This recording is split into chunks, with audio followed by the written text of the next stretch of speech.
ଆପଣ ଆଜି ବି ସିଲଭରକୁ କେବଳ ଗହଣା ଭାବୁଛନ୍ତି କି?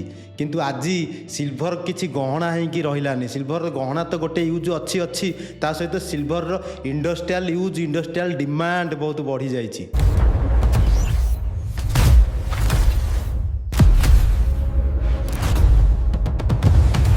ଆଜିର ଏହି ଭିଡ଼ିଓରେ ଆମେ ସେ ବିଷୟରେ ଡିସ୍କସ୍ କରିବା। ସିଲଭର ଆଜିକା ଡେଟ୍ରେ ଆଉ କେବଳ ଗହଣା ହେଇ ରହିଲାନି, କାରଣ ସିଲଭରର ଇଣ୍ଡଷ୍ଟ୍ରିଆଲ ୟୁଜ୍ ବହୁତ ବଢ଼ିଯାଇଛି। ଯେମିତିକି ଆମ ଟେକ୍ନୋଲୋଜି ଫିଲ୍ଡରେ ସିଲଭରର ୟୁଜ୍ ହେଉଛି। ଆମର ଯେଉଁ ଆର୍ଟିଫିସିଆଲ ଇଣ୍ଟେଲିଜେନ୍ସ AI ପାଇଁ ଯେଉଁ ଚିପ୍ ବନା ହେଉଛି ସେଠି ବି ସିଲଭରର ୟୁଜ୍ ହେଉଛି। ଆଉ ବାକି ରହିଲା ଆମର ଯେଉଁ solar panel, renewable energy, green energy, ସେଠି ସିଲଭରର ୟୁଜ୍ ହେଉଛି। ଆଉ ଆମର ଯେଉଁ ଇଲେକ୍ଟ୍ରିକ୍ ଭେହିକିଲ୍ ବା EV ଯାହାକୁ ଆମେ ଫ୍ୟୁଚର କହୁଛେ, ସେଠି ବି ସିଲଭରର ବହୁତ ମାତ୍ରାରେ ବ୍ୟବହାର ହେଉଛି। ସିଲଭର ହେଉଛି ବେଷ୍ଟ ଇଲେକ୍ଟ୍ରିକାଲ କଣ୍ଡକ୍ଟର, ତା ସହିତ ବେଷ୍ଟ ଥର୍ମାଲ କଣ୍ଡକ୍ଟର। ଆଉ ଆମର ଯେଉଁ ଆଜି ଗ୍ରୀନ୍ ଏନର୍ଜି ବା ରିନ୍ୟୁଏବଲ୍ ଏନର୍ଜି ଆମେ ଯେଉଁ ୟୁଜ୍ କରିବାକୁ ଯାଉଛେ, ତାର ବ୍ୟାକବୋନ୍ ହେଉଛି ସିଲଭର। ଆଜିକା ଡେଟ୍ରେ ସିଲଭରର ଡିମାଣ୍ଡ ବହୁତ ବଢ଼ିଯାଇଛି, କାରଣ ଏ ଯେଉଁ ମଡ଼ର୍ଣ୍ଣ ୱାର୍ଲଡରେ ଏବେ ସିଲଭର ହେଇଯାଇଛି ବ୍ୟାକବୋନ୍। ଆଜିକା ଡେଟ୍ରେ ସୋଲାର ପ୍ୟାନେଲର ୟୁଜ୍ ବହୁତ ବଢ଼ୁଛି।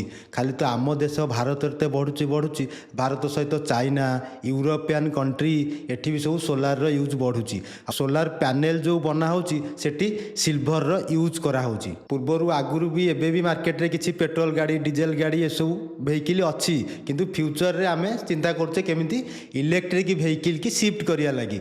କିନ୍ତୁ ଯଦି ଆମେ ଇଲେକ୍ଟ୍ରିକ୍ ଭେହିକିଲ୍ ଆଡ଼କୁ ଯିବା ବା ସେ ଡିରେକ୍ସନରେ ଅଲରେଡ଼ି କାମ ବି ଚାଲିଛି, ଇଲେକ୍ଟ୍ରିକ୍ ଭେହିକିଲ୍ ମାର୍କେଟକୁ ବହୁତ ଆସିଗଲାଣି। ଫ୍ୟୁଚରରେ ଧୀରେ ଧୀରେ ଏ ପେଟ୍ରୋଲ ଡିଜେଲ ଭେହିକିଲ୍ କି ଇଲେକ୍ଟ୍ରିକ୍ ଭେହିକିଲ୍ ରିପ୍ଲେସ୍ କରିଦେବ।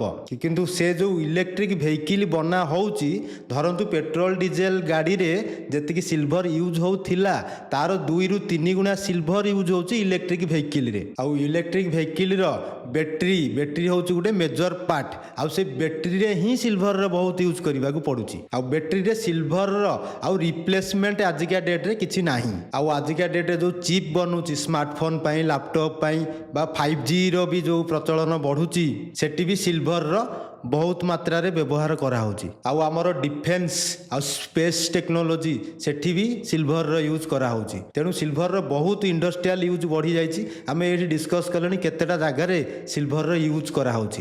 ଏତେ ପ୍ରଚୁର ପରିମାଣରେ ଯେଉଁ ଡିମାଣ୍ଡ ଆସୁଛି, ସେଥିପାଇଁ ସିଲଭରର ପ୍ରାଇସ୍ ବହୁତ ବଢ଼ିଗଲାଣି ଅଲରେଡ଼ି। ବର୍ତ୍ତମାନ ଆମେ ଡିସ୍କସ୍ କରିବା ସିଲଭର ତ ଆମେ ଜାଣିଲେ ଡିମାଣ୍ଡ ବଢ଼ୁଛି, ତାର ପ୍ରାଇସ୍ କ'ଣ ପାଇଁ ଏତେ ବଢ଼ିଗଲାଣି, ବା ଭବିଷ୍ୟତରେ ସିଲଭରର ଯେଉଁ ଭଳିଆ ଡିମାଣ୍ଡ ଦିନକୁ ଦିନ ବଢ଼ୁଛି, ଆଉ ବି ତା ପ୍ରାଇସ୍ ଇନକ୍ରିଜ୍ ହେଇପାରେ କି, ସେ ବିଷୟରେ ଆମେ ଏବେ ଡିସ୍କସ୍ କରିବା।